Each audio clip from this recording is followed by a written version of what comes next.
Le Jésus qui est décrit dans la Bible n'a jamais eu d'existence historique.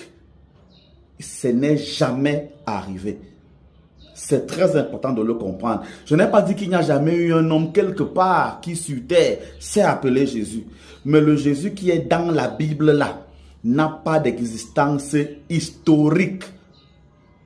Quand nous donnons sa date de naissance, s'il a une naissance historique, vous comme moi, on est né un jour, on va mourir un jour. Jésus est né quand? Et il est mort quand?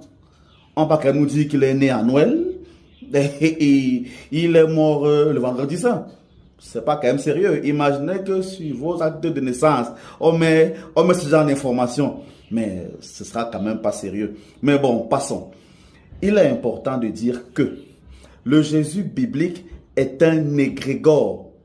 Parce que dans son histoire, l'histoire qui est dans la Bible, on a rassemblé les hauts faits de Sargon d'Akkad, de Mithra, de Krishna et d'Horus.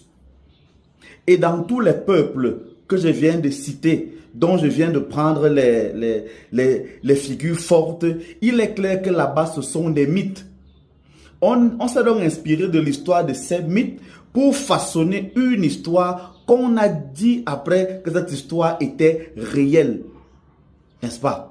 Et tous les hauts faits qu'il y a dans la vie de Jésus existent dans les mythes et les cosmologies de ces peuples-là, y compris même en Égypte, chez nous les Africains. On n'a pas tout pris en Égypte, mais on a pris une bonne partie.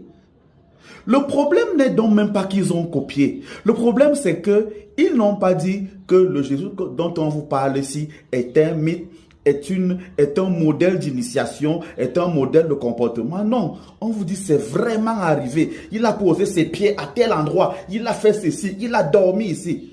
C'est ça qui est un problème. C'est ça qui est un problème. Et c'est tout ce que je suis en train de dire. Ça, c'est la première chose. La deuxième chose, quelqu'un m'a dit, et je l'ai entendu plusieurs fois, bon, j'ai vu Saint-Michel dans mon rêve, j'ai vu Jésus, j'ai vu la Vierge Marie. Mais vous faites comment pour avoir leur image dans vos têtes?